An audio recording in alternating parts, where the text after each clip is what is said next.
Welcome to all to the engineering visualization channel. Okay, today we are going to see how to construct the auxiliary weave of a hexagonal pyramid. Okay, so here we just seeing as a trailer how we going to do it. Okay, so it is very easy and you can easily learn this particular auxiliary weave of the hexagonal pyramid. Okay, you can like my video, share to your friends so that they can benefit it, and subscribe to my channel. Okay, so we are going to learn step by step how to construct the auxiliary weave of a hexagonal pyramid. Okay, so watch the video till the last minute so you can understand the step by step procedure. Okay, so in the question what is given: hexagonal pyramid of base side 30 and axis 60 is resting on its base on the HP with the side of the base parallel to the VP. Draw the projections, draw the auxiliary top weave on a plane inclined at 30 degree to the reference plane. So here first we need to construct the hexagonal pyramid. So here hexagon means in the base will be an hexagon here, in which all the sides are of same, that is 30 only. So that thing we have to construct, and then from the center, so there is an axis height is given. So height of the axis, that is 60 okay, 60 so exactly 60 So if we connect from this so this particular point we call as apex. Okay, from here there are six slant edges connecting each of the base of this hexagon. Okay, so this is I'm showing the rough sketch so that you can able to understand. This is the apex point from where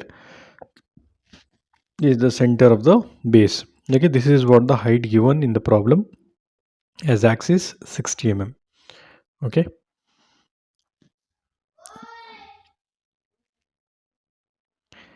now what we have to do in this problem is we have to construct the top and front view and then the auxiliary view. Here they are telling we need to construct an hexagonal pyramid. It is resting on the HP plane. So if we draw HPVP, okay, on the HP plane we need to construct the hexagon of base 30 okay, and it should be parallel to the VP. So it is just I'm drawing the rough sketch, so it will be constructed like this. Okay, we are going to construct using with the dimensions. No need to just I'm showing the rough sketch here and give the naming like this: A B C D E F, and then draw the diagonals here. So diagonals should be thick line. Okay, from the center we can give O1, and then we can project. Okay, by projecting it we get the front view. Okay, draw the projection line from here. We draw the axis which is of length 60 okay, then connect, so we get the front view. Okay, this is how we need to proceed with the problem. Okay, so first I'm going to construct the hexagon using circle method. I have measured 35 from the scale and drawing the circle. Okay, so circle method is easier to construct the hexagon. Okay, so draw the circle and then from the circle, okay, so it is already drawn. So take one horizontal point as a reference point. From this point you start cutting the arc. So totally you can cut 36 arcs. Okay, so you can get easily the hexagon here. First arc point, like that you start cutting the consecutive arc points. Okay, so now connect all these cut points using scale. You will get the hexagon with respect to the edge which is parallel to the VP.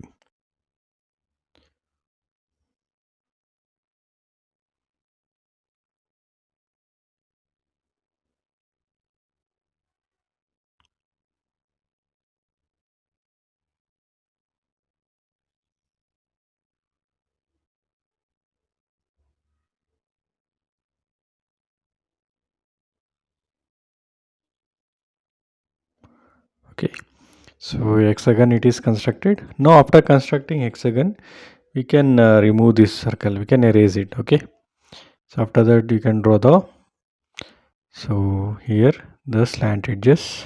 Okay, so you can subscribe to my channel and hit on the bell icon for the latest notifications, and share to your friends and classmates so that they can be benefited. Okay, so we have constructed hexagon. I'm writing the xy line and writing HPVP. So it is resting on the HP plane with the base edge parallel to VP, and writing the notations here. So this is what the top view of the hexagonal pyramid. So draw the projection lines upward so that we can get the front view.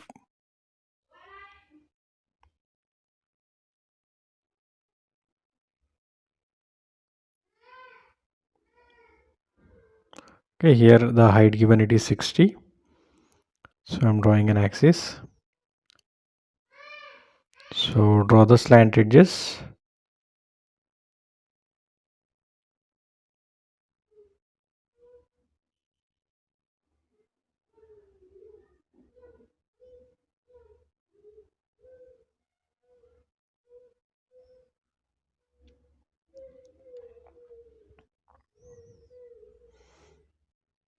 So base you should construct. Okay, base.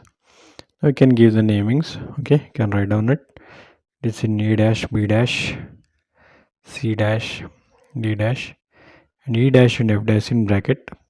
Similarly, O1 dash and O dash. Okay, you can show the dimension of the axis. So it is 60 mm.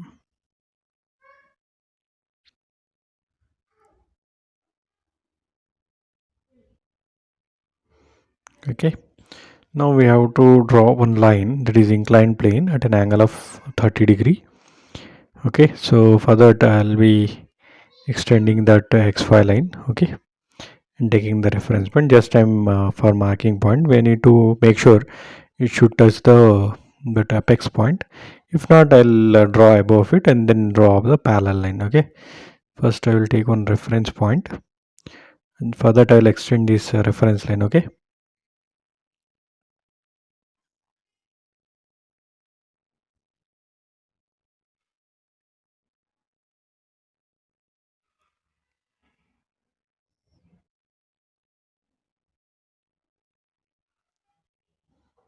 take one reference point. Okay, keep the protractor and mark for angle 30 degree.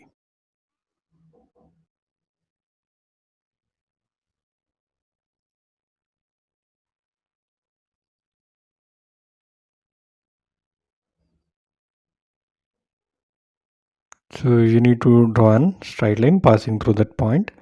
Okay, that is having an angle of 30 degree. Okay, now parallel to that 30 degree line using the roller scale.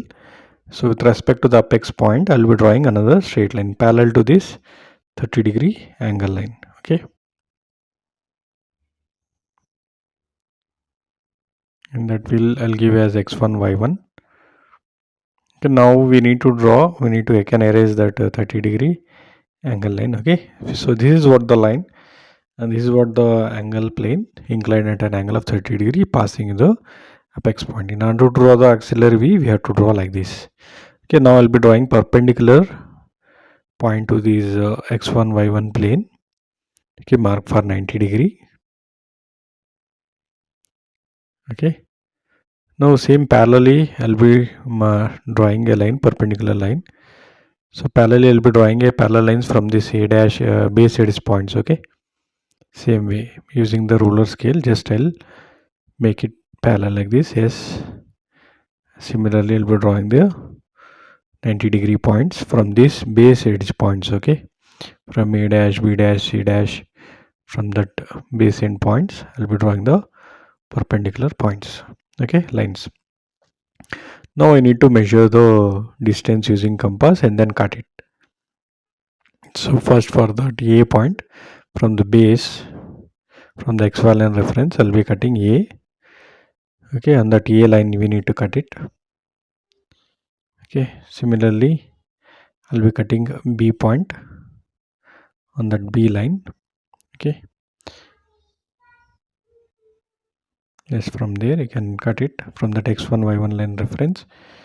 Okay, so F point also we can cut it on the same line. Okay, it is on the same line. So that's why I'll be measuring both the distances here.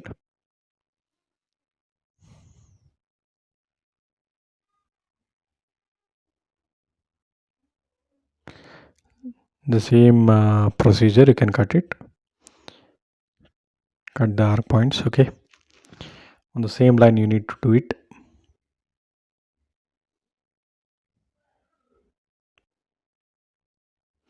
Okay, you can subscribe to my channel and hit on the bell icon for the latest notifications, and share to your classmates and friends so that they can be benefited.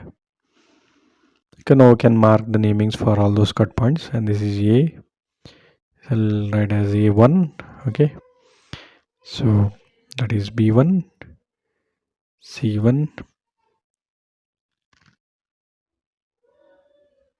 this is D1, this is E1, and this is F1. And same way we need to cut this O1 and O points. Okay, both these points we need to mark.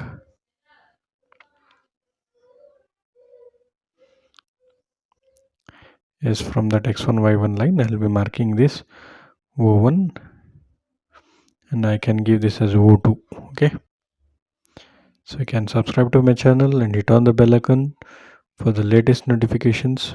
Okay, and then another point also we need to cut it, and this should be on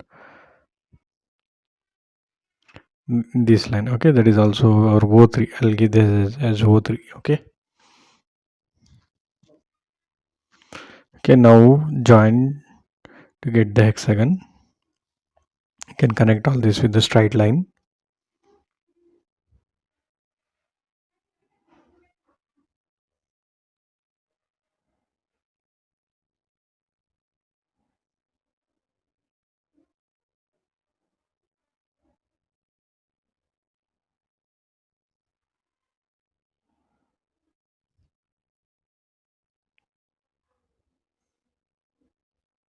Okay, now we need to draw the slant edges. So these slant edges are passing outside, that is from F, A and B, and that should be the continuous line. Okay, no dashed line here. Okay, now from here you can see here it is passing inside of the base, and that should be written with a dashed line. Okay, dashed line, you can mention that.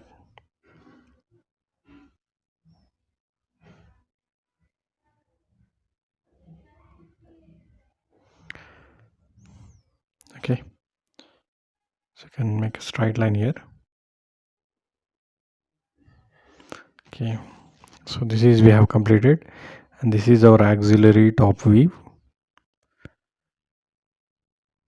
Okay, this is our front view, and this is our top view. Thank you guys, thank you for watching my video. Thank you for subscribing, and you have provided me a lot of help by sharing the video and subscribing to my channel. Thank you guys, thank you all, thank you for your support.